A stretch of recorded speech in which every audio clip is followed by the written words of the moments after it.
How's it going, everybody? Welcome back to another video. Today we will be talking about Sword and Shield and something pretty funny that's going on. This honestly does not happen often, so we're going to be talking about that in this video. So we're going to be looking at some Sword and Shield sealed boxes, and we're going to be comparing them to their slabs. What we're going to be doing is we're going to be looking at which one is actually going down more, right? Like traditionally, the slabs usually are more volatile, but not really the situation now. So very interesting. We're going to be covering that. And then near the end of the video, we're going to be comparing Sword and Shield to some older eras. And we're going to be talking about how you always need to zoom out. You can't just look at the last month. Can't look at the last 6 months. That's not enough of a time frame. You have to look at the last couple of years. So that's what we're talking about in this video. So let's get started. Alrighty, so I'm going to use Lost Origin as a pretty good example. We're going to be looking at some other sets, but we're going to start off with Lost Origin. Alright, so Lost Origin booster boxes, they were saying all the way on the high for about $820. Now there are confirmed sales at about $660, and we got on here for $630, $640. Like, it's pretty brutal, right? That's a really sharp decline. That's about 30% of a decline for a Sword and Shield booster box. Now, that's really crazy. Now, before I show the price of the Giratina, let me just quickly show you something quite interesting, right? So with investing, you always want to zoom out. Sometimes zooming out 1 month is enough, or 3 months, but sometimes 6 months just does the job, or a year. Look at this graph. This graph is it's so sustainable. It's not bubble territory. I'll show you a chart that looks like a bubble. Now this, the drowsy illustration right here, this is a bubble right here. That's what a bubble looks like. That's not sustainable. But you know what is sustainable? This. Look at this healthy chart. Notice now, really zoom in on this chart and look and notice how the sharper the upwards, the sharper the decline, right? So you look at the start of the year and you go, all right, well, it goes from 250 to 350, right? So it barely declines anything. But then you'll see the sharper the decline, it goes from 390 to 540. All right, well, now it's going to decline by 10 or 15% because now it's going to go down to 490. And you look at this really large upwards return in such a short period of time, and it's pulling back quite quickly. So it's very common that if it goes up really fast, it also comes down crashing really fast. Now, hopefully it doesn't go down to its original price or lower than that, but sometimes it does, but it's whatever. Sometimes you just need to zoom out with the chart. Now let's just quickly look. It was selling for $820 on the high. Now it's selling for about $640, $630, $660, right? Okay, so that's about a 30% reduction downwards. Now let's look at the Giratina. The Giratina yesterday sold for $2,100 on a buy now. Now, I want you to know this Giratina has never really sold for more than like $2,300. We just quickly hop on price chart and you'll see $2,200, $2,200. You're not seeing any $2,300. You've got one $2,300 here in October, another $2,300. Great. It has not sold above $2,300. So if this is going to reduce to the same number that the booster boxes will, about a 30% reduction from $2,300, this card should be selling for $1,600. But you'll notice it's not. Surprisingly, this time around, the singles are actually holding up really well. And this is not just the Giratina. This is like all of the alt arts from Sword and Shield. Let's quickly look at a couple other examples. Okay, so on the high, the Evolving Skies booster box was selling for about $2,600. Now it's selling for about $2,000 flat. Even some auctions are down to like $1,950. So Evolving Skies is going down a lot currently. So the booster box is down about 23% in price. Now, once again, most of the time when these booster boxes go down, the slabs go down much more. They are much more volatile. However, you'll notice that the slabs are actually doing really well. The Umbreon VMAX is still selling for $3,150. Now, the all-time high for the Umbreon VMAX was about the $3,400 to $3,500 range. So if we go 3,500, then you go minus 20%, that's about 2.6K. This card should be down to about 2.6K, but it's not down to that amount, but it's actually selling for way more. Now, this is the thing. This goes to show us that there's a lot of demand by the collectors, right? So there's a lot of demand and interest in Sword and Shield, but when it comes to the sealed boxes, not so much. But the sealed boxes, it doesn't matter, right? The singles is where it's at. When you go to buy a booster box, when you go to buy a set, you don't look at, oh, well, is the booster box expensive? No. You look at the top chasers. You look at how healthy are the top chasers, how healthy are they going up and going down, and also what are the prices, right? So the singles, if the singles are expensive and if the singles are holding their price, Sword and Shield singles are some of the items in Pokemon that have held their price the best from the last 60 days, like price reduction or flash crash, if you will.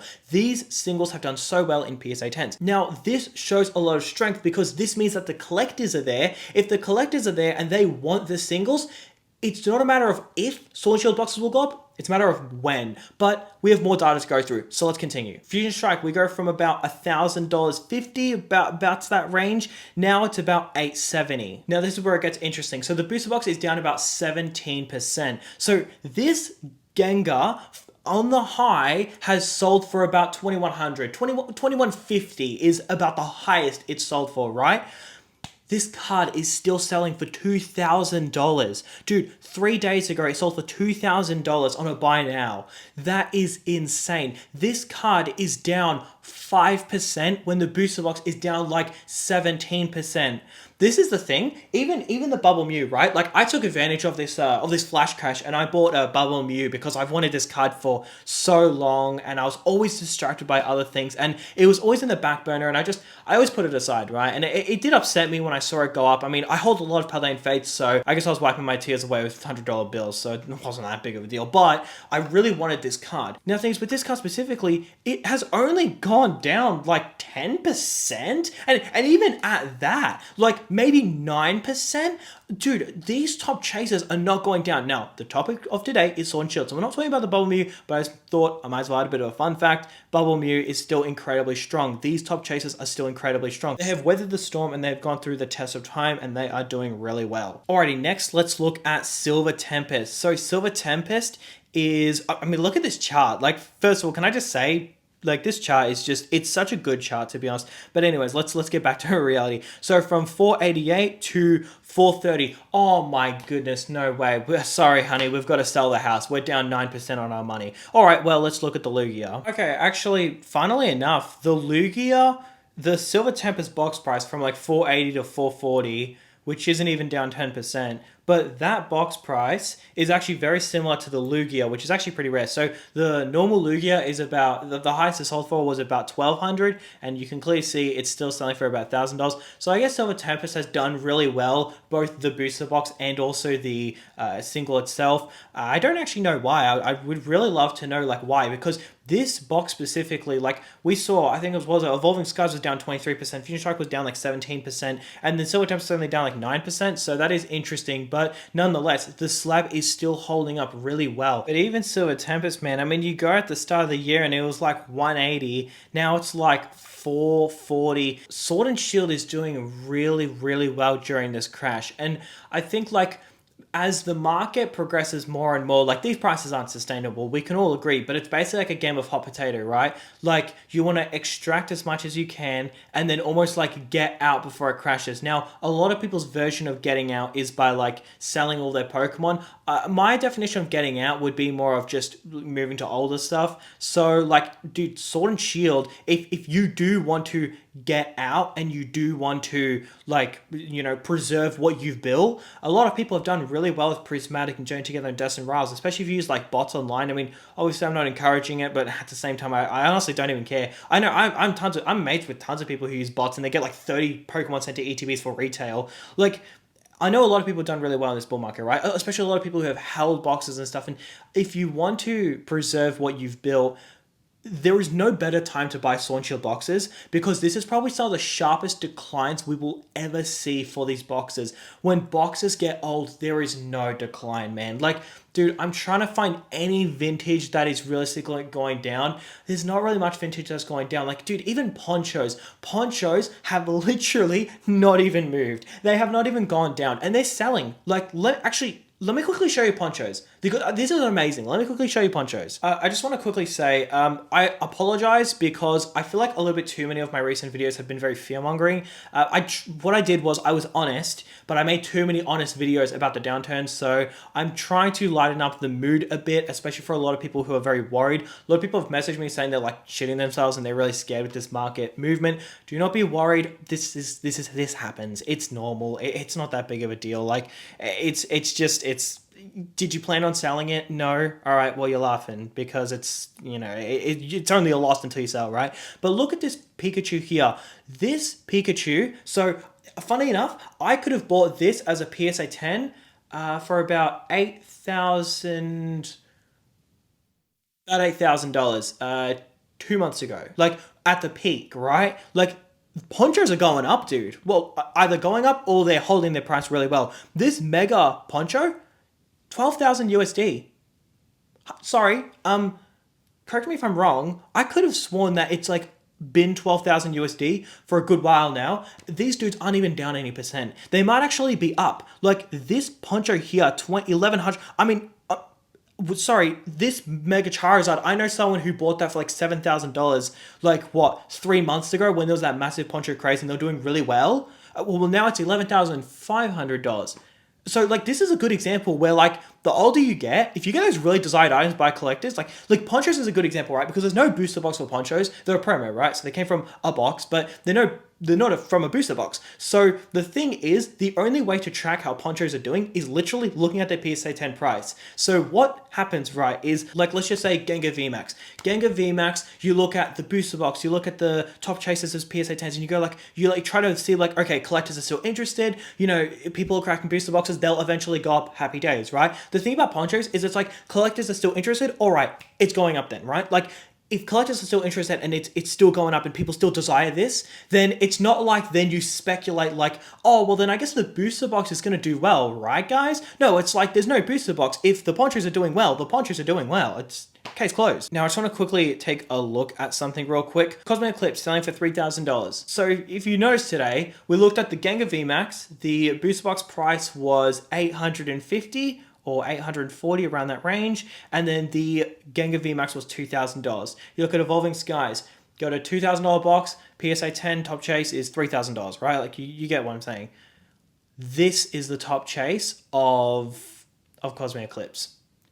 $2,000. Now, the booster box is $3,000.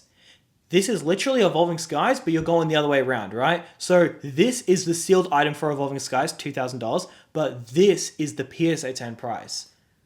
I'm just saying, like, the thing is with Sword and Shield is, like, something doesn't seem right. And when I say it doesn't seem right, is that as boxes get older, generally, even if you pull a top chase, it doesn't really mean much, right? Like, if you open up a base set booster box and you pull a Charizard and you get a PSA 10, which is incredibly low chance of happening. Pulling the Charizard, I think, is about a 1 in 3 chance per box. So about 2 every case you pull a Charizard. I think it's about that range. But the thing is, getting a PSA 10 is like incredibly difficult. So even if you do get a PSA 10, it doesn't pay for the box. You're still down about 5 to 10 grand. And you also got grading fees and that on top of it. So the thing is that you look at Sword and Shield boxes and it's like you've got a $2,000 box and the top chase is $3,000 as a 10.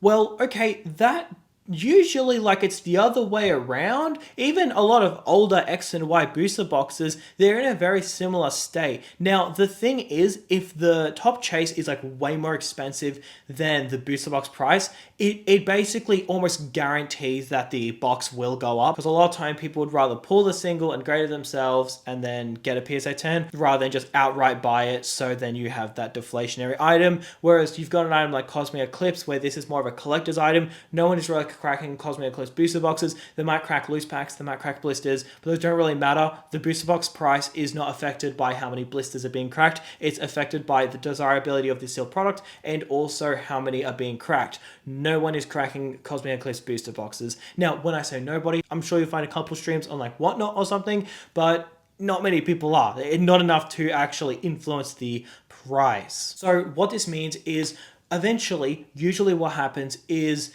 the booster box becomes so collectible and so desired, it then makes no logical sense to crack a booster box to pull the top chase, because the top chase is worth less, okay? This can happen for boxes like Call of Legends or like even like Deoxys. Deoxys, if you pull a Rayquaza, you haven't made money. Like if you pull a Rayquaza and get a PSA 10, you haven't made money on the box. Or maybe you've slightly broken even, but then the grading of $100,000 card is like in the thousands. So you're not going to make money, or you're going to make a micro amount of money where no one is cracking it. It becomes more of a sealed grail in a sense, right? So my point is, Sword and Shield is so like early in a sense. that it hasn't gotten to that point where it's like a sealed grail. You'll know that it's a sealed grail when it doesn't make any logical sense to open up the booster box, but until then, it's practically guaranteed only up from here, if you will. So that is very interesting. And then you got other boxes like Chilling Reign, where like this chart does not need to explain itself, right? Like, I don't think any of us in this room are going to be surprised in what happens next with Chilling Reign. I don't think so. Like, you look and you go December. So with Christmas, once it's like New Year's, it just locks right back in. And I'll show you what I mean, right? Look at January. The immediate second it becomes like mid-January, boom, it immediately goes up. Then it cools off and then boom, it goes up again. And this happens a lot. This is not just Chilling Reign, but this is really common with boxes where during December, so I'm going to be honest with you, it will be quiet for a good month or honestly longer, because usually it picks up about January. So this is the current state of the market, right? All of October it's been dry, all of November it's been dry, all of December will be dry, and half of January will be dry. That's 3.5 months of no growth, just constantly going down. So then you get a situation where it just sprouts a bit, jumps up a bit. I would estimate with Evolving Skies by like, I want to say May or like June of next year, I think we could see Evolving Skies being like a 3 or 3.5k booster box. Now, the thing is, jumping from 2k to 3 to 3.5 is like almost a 100% swing. So do take that with a grain of salt. There is a big pullback. So it's like, just to get to what Evolving Skies used to sell for, is like a 25% return upwards from here. It's not difficult. There's not many available. It doesn't take much, but it still is a 25% return. That is a fact. So then going to like $3,000 is a 50% upwards. So do take that into note when you are thinking about the percentage gain for these boxes. But guys, that is going to do it for today's video, guys. Thank you guys so much for watching, and I'll catch you in the next one.